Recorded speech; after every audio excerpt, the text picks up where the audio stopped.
Сегодня снова на нашем столе самые разнообразные продукты. Что же из всего этого приготовит Сергей Цыгаль? И кто на этот раз придет к нему в гости на шашлыки? Об этом мы узнаем буквально через несколько секунд.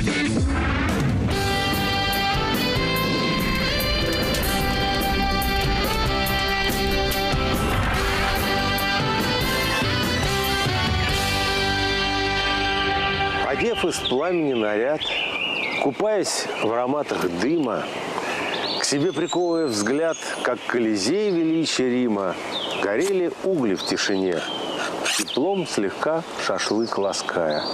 И как снежинка на окне садился пепел, плавно тая. Вы на программе «На шашлыки». С вами ведущий Сергей Цыгаль. Золотая осень в разгаре позволяет нам готовить еще на улице. И сейчас к нам придет удивительный человек. Он однажды чуть не погиб на киносъемках кинофильма «Легенда горы Дбау», исполняя трюки, не будучи каскадером. Он обладатель всевозможных наград. Золотой голос России, голос Отечества. Это заслуженный артист России, народный артист Осетии и еще других республик Феликс Царикати. Здравствуйте, Феликс. Добрый день, Сережа. Я надеюсь, я ничего не перепутал, но всего не сказал. Потому что у вас еще... Народный артист Южной Осетии. Еще и Южная Осетия. Народный артист Кабардино-Балкарии. Вот народный артист Ингушетии. Ты что там осталось? Достаточно. Что осталось? Достаточно. Достаточно, да. Мы обычно в программе «Шашлыки», в общем, шашлыки готовим. И сегодня мы хотели приготовить для вас вот легкий шашлычок, бывает куриный. Как вам? Я думаю, давайте приготовим из этой курицы кабардинское блюдо. Я осетин. Давайте. Я осетин, но я родился на земле Кабардино-Балкарии. Я родился в Нальчике. Вот этого блюда, к сожалению, в Осетии нет. И вообще его практически нигде нет. Но, во всяком случае, я нигде не встречал. Я очень много где был, очень во многих странах мира, но такого блюда я не ел нигде, ни в каких ресторанах. По-кабардински это называется джот-либджа. Джот-либджа. Да. Я не знаю, что это такое в переводе, говорю сразу. То вы меня сейчас спросите, а что это в переводе означает? Я не знаю, что это называется в переводе. По-ястински это называется толан, что в переводе означает макаем. Макаем именно соус, который я собираюсь сегодня приготовить. Отлично. Да. Что для этого нужно? Ну, во-первых, надо для этого, извините, ради бога, не такую курочку, потому что она покупная. Да. А вообще настоящая курица, она должна быть коричневая, она должна бегать по травке, ее должен топтать петушок, или петушок должен Бабушка с руки должна кабардинская откармливать вареной крапивой, зерном. Она должна быть темного цвета, она должна кушать травку. Но она жесткая же обычно, домашняя ее надо курица. Долго варить, да, долго, но она безумно вкусная бывает. И жарить, и варить ее дольше, конечно, чем такую покупную, но она очень вкусная. Аромат есть потрясающий. Да. Самые нежные части курицы – это крылышки и ножки. Но диетологи отдают, естественно, предпочтение менее жирному, диетическому, белому мясу. Это грудинная часть курицы. Чтобы правильно выбрать курицу, нужно определить ее возраст. У нее не должны быть впалые глаза, не должно быть темно-синего мяса. Мясо должно быть бледно-розовое. И чешуйки на ногах не должны быть крупными. Феликс, что нам понадобится? Я боюсь, что не повторю название. Джот-либджа. Джот-либджа. Прежде всего нам понадобится снять костюм. Снять костюм и надеть фартук. Да, отлично. Да, у нас есть фартуки.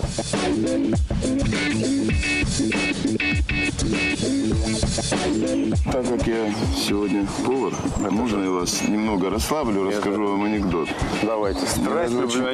Я очень часто смотрю вашу передачу, мне даже немного неудобно, что я в роли повара, а вы как бы так, потому что вы так потрясающе готовите. Вы кавказский. Кавказский человек, он рождается с умением готовить. Открывается ресторан, и в плане рекламной акции предлагает посетителям любое блюдо на выбор. И если блюдо не нравится, деньги за заказ заказ отдаются обратно. Ну, приходит молодой человек, подходит к нему официант и говорит, я бы хотел заказать ухо слона с гречневой кашей. Ну, официант убежал, прибежал, говорит, вы знаете, шеф-повар просил уточнить, вам ухо слона африканского или индийского? Он говорит, африканского. Он убежал, прибегает обратно и говорит, вы знаете, шеф-повар спрашивает, а вам ухо слона с бивнями или со слона без бивней? Он говорит, с бивнями. Он убежал, приходит опять через 5 минут и говорит, вы знаете, повар просил уточнить, какой возраст должен быть этого слона? Он говорит, 5 лет. Хорошо. Прибегает через 5 минут и говорит, вы знаете, мы не можем вам сделать ваше блюдо, нам придется отдать деньги за ваш заказ обратно. Тот удивился, смутился, говорит, почему? Вы знаете, у нас на кухне нет гречневой крупы. На этой мажорной ноте. Если я на что-то сгожусь, я готов помочь. Если нет, я готов готовить салатик дальше. Обратите внимание, что бы мы ни делали из курицы, в первую очередь, наверное, никто это не знает, отрезается вот эта штука, потому что она несъедобна, от нее, из нее, вернее. Вот. Потом, так как у нас сейчас есть костер, на заводе очень плохо обрабатывают, получается так, что остаются, да, вот тут да, видите, маленькие какие-то перышки, понимаете, это все тоже не нужно и ну, вроде это довольно чистенько. Да, но в принципе можно сделать вот так. А полить ее маленько. Полить, да.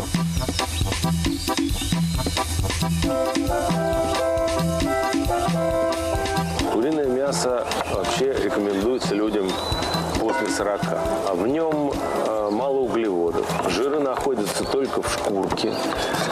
Оно очень полезно и лечит буквально, ну если не лечит, то рекомендуется при многих болезнях. При инсульте, при гипертонии, при подагре, при язвенной болезни. Курица хороша тем, что она недорогая, что она доступна всем слоям населения, что она всегда находится под рукой и еще, что очень важно, она очень быстро готовится. Феликс, а расскажите эту страшную историю про кино. Что там случилось? Это было давно, относительно давно. В 93-м году это было. Да, конечно, естественно, денег на фильм не было практически, было очень мало. А каскадеры стоили очень дорого, и я, в принципе, все трюки выполнял сам. А вы были хороший или плохой? Я был хороший и плохой. Хороший и плохой. Но я был обрек. Да, обрек, но хороший был. Обрек – это бандит. Бандит, да, бандит. Вот. Бандит в каком смысле? Я защищал бедняков, отбирал Валдару. Робин Гуд, да. Да, Робин Гуд. Поэтому я был хороший обрек. Но власти меня искали, естественно, меня хотели убить, казнить. Но в итоге в конце фильма так получилось, что меня, в принципе, так и получилось, что убили. И когда это все снималось, я должен был падать с моста вниз, в горную реку. Это где все снималось? Это высоко в Дегорском ущелье, высоко в горах Осетии. Перетянули канат с одного берега на другой, потому что куда я прыгал, там было нормально, а потом русло реки, оно очень резко сужалось, и там был очень бурный поток воды. Образовывался сразу. Я делал 4 дубля было, и вот на последнем, уже на 4-м дубле, я должен был выныривать из воды и хвататься за этот канат, и уже оттуда по канату выбираться на берег. И так получилось, что я, когда прыгнул сверху, с моста прыгнул вниз, я вынырнул, а канат оказался сзади меня. Я не успел за него зацепиться, и меня потоком воды унесло в это русло, а там камни. А мелкая речка?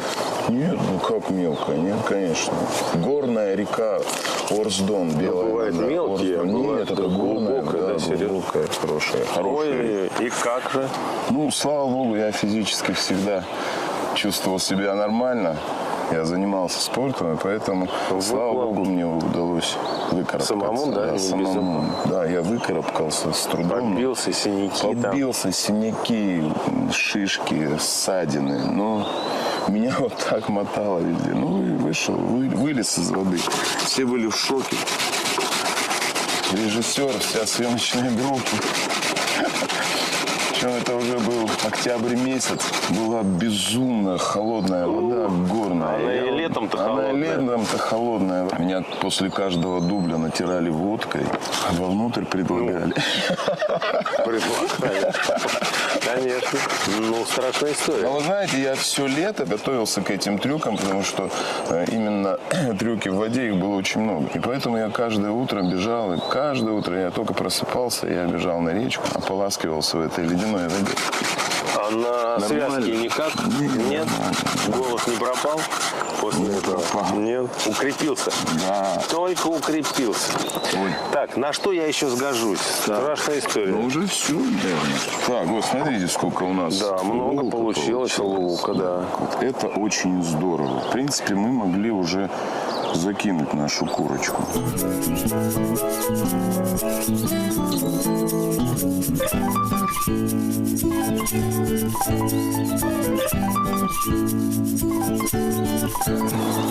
Масло. Полпачки. Смотрим. Не больше. Так, я же учусь. Не добавляйте немножко растительного, Вы знаете, чтобы не горело сливочное. ой-ой-ой, сколько там. Давай немножко добавим. Давайте Чуть-чуть. добавим, конечно, добавим обязательно. Вот так, очень хорошо, очень хорошо. Чтобы не так горело. А и прям все это туда. Она должна обжариться какое-то время. Да, она обжарится чуть-чуть, а потом добавим лук. Именно вот этот тертый лук. Пока у нас будет это жариться, мы, наверное, знаете, что сделаем? Давайте. Вот эту мисочку возьмем вот так. И нальем туда сливки. 20% сливки. Густые такие, жирные. Густые, жирные сливки, И да. сколько? Если здесь, я так думаю, 2 литра. Здесь 2, здесь много, Да, там много. Ну, давайте половиночку сделаем. Да. Литр. Вот, пусть будет литр. Литр жирных сливок. Жирных сливок. Так. А я пока то да сё потихонечку почищу немножечко лучок ялтинский. Он мне пригодится для салатика. И нам надо где-то 1,5 столовые ложки вот этой муки. И ее надо, знаете как, ее так просто нельзя. Ее надо А брать. можно просеять. Нет, не Ну, надо. мы делаем таким Да. деревенским Да. способом. Венчиком.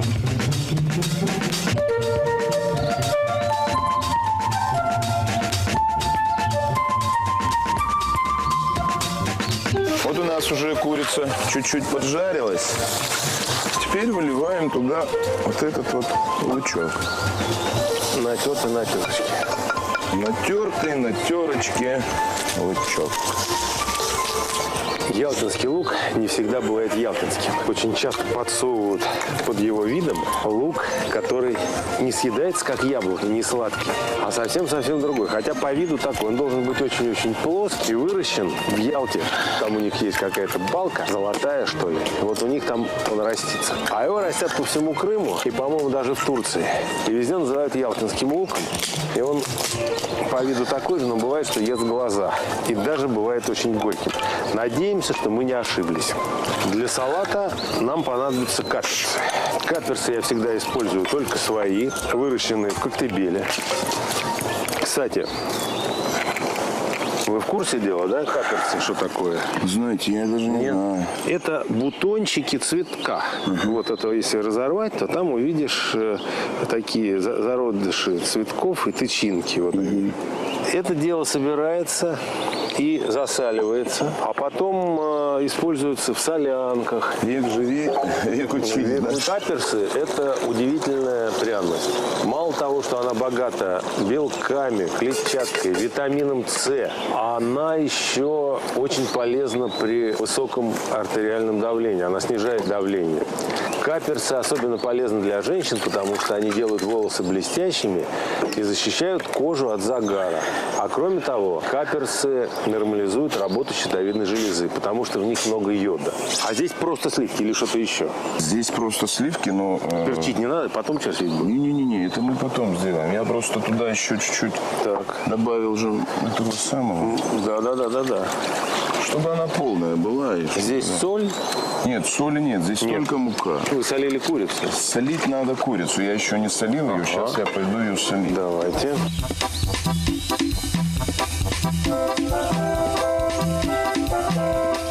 Правда, я не знаю, морская соль, она такая же, как и обыкновенная? Она, по-моему, не такая соленая, но зато она полезная. Опять же, я там никогда есть... в жизни не солил морской солью джатлебжа. А вы попробуйте. Джатлебжа с морской солью. Это сейчас рождается новое Мне блюдо. интересно, конечно. Джатлебжа с морской солью. Это... Вот так вот кулинария движется вперед. Перца не надо? Нет, Мне все хочется перца добавить. нет, чуть-чуть попозже. Ну, мне бы еще надо было немножечко кипяченой водички. Капелюшечку буквально. Так. Режу кольцами. Нормально.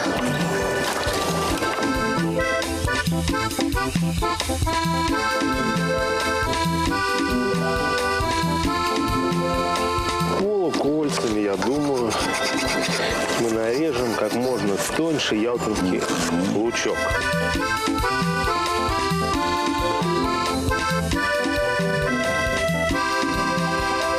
Каперсы наши мы берем, вскипевшие второй раз, и сливаем. Вон какая зеленая вода.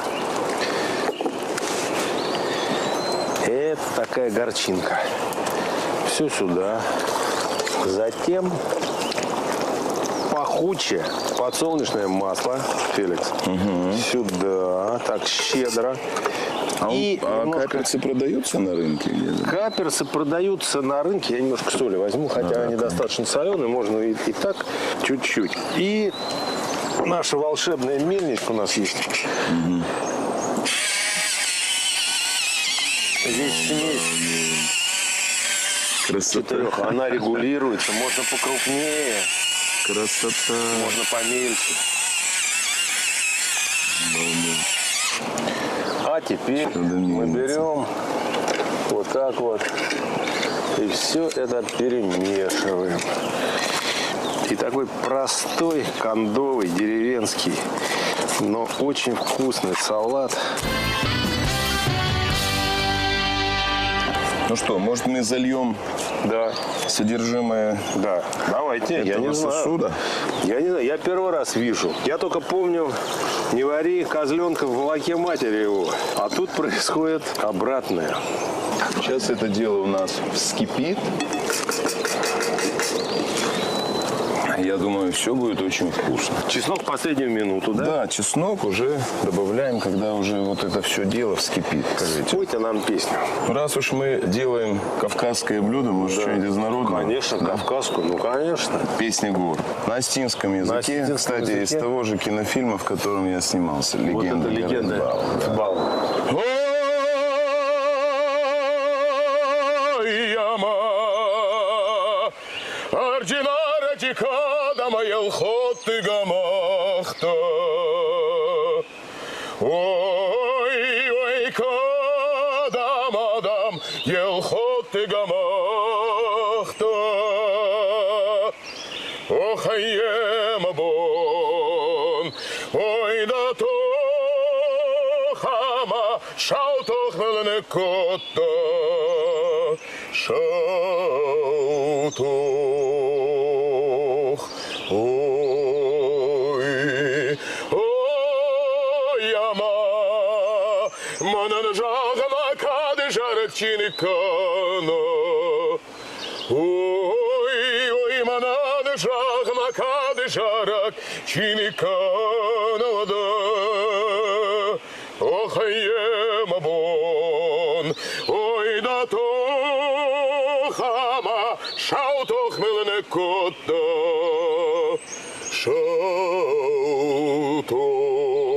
шаутох.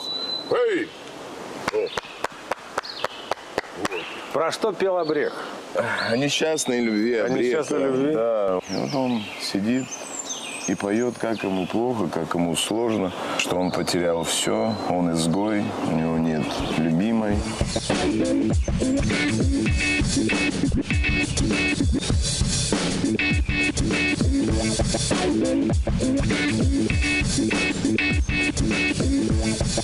В общем, надо сюда давить чесночок. Ну, особо объяснять не надо, зачем нужен чеснок.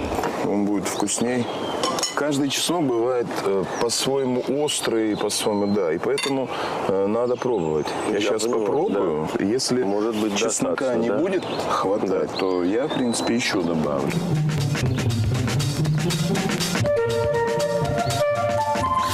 Чеснока хватит. Теперь волшебная... Вот это волшебная приправа, которую вы не знаете. Я ее привожу с собой, потому что здесь в Москве ее, к сожалению, вот я на рынке ходил, нет ее, нигде нет. По-нашему она называется гетгин. Гетгин. Гетгин. Надо записать, запомнить. Где ее взять в Москве, я не знаю. Что самое интересное, что в принципе она и так будет вкусная, эта курочка с подливой. Да она и без подливы уже была вкусная. Мы пробовали в самом начале. Но вот без этой приправы, конечно, это будет не то. Сейчас вы убедитесь. Неужели все туда пойдет? Нет, ни в коем случае. Нет. Но как следует. Ну, чуть-чуть. Ой, очень похоже на затор. Затор. Опять же, сейчас мы попробуем. Ребята, это называется чебрец. Точно? Да, точно чебрец. Оно? По-моему, да. Чудотворную вашу. Да. Это чудотворное волшебное я чувствую, мельница. дело идет к концу. Надо лепешки класть на решетку, да? Это перец. Давай, гори быстро. У нас все готово. Мы накладываем. Я салат, а Феликс я остальное блюдо. Да.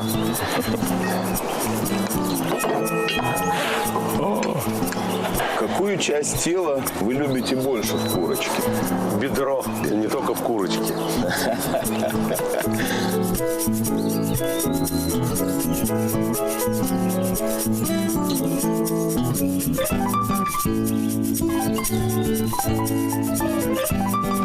Красота. Лепешечка. Как надо ломать и Двумя руками. двумя руками Вот так, так, да. и протягивать. И протягивать. Вот так. Ломать. Хорошо ломать. Класс. Горячая. Осторожно. Все. Так, ну, что это пару слов зрителям? Ну что, дорогие мои, я желаю всем нашим телезрителям прежде всего здоровья, долгих лет жизни, добра. Наша огромная страна, которая, может быть, сейчас уже не Советский Союз, но у нас замечательные люди, которые живут в ближайшем зарубежье, которые до сих пор чтят традиции тех еще времен. И все дружат, как и прежде. Мы все одна семья. СНГ. Согласен. Ну ничего страшного, пусть будет СНГ, но мы все дружим, мы любим друг друга. Не бывает плохих народов, как говорят, бывают только плохие люди. А мы все как дружили, как живем дружно, так и будем еще жить долгие-долгие годы. Берегите себя, всегда мы будем с вами. Здоровья вам, Ура. счастья, добра. Феликс. Всегда ваш Феликс и Сережа.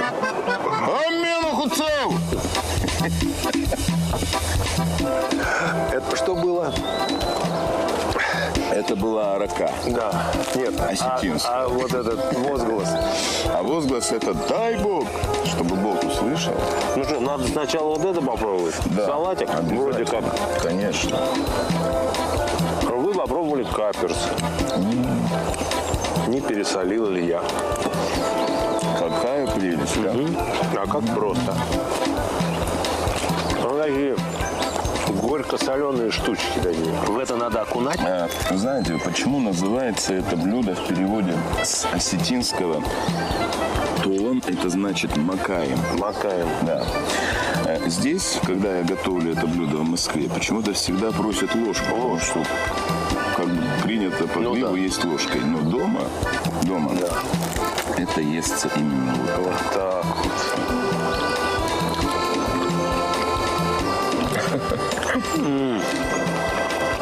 Как просто и вкусно. А особенно это вкусно, потому что это на открытом огне. Это все впитывает в себя запах дыма. Почему это вкусно? Курица по-кабардински. Джат-ли-бжа. Для этого блюда требуется 1 курица, 2 литра жирных сливок, 3 больших луковицы, 2 столовых ложки муки, 4 зубчика чеснока, соль, специи. Салат с каперсами.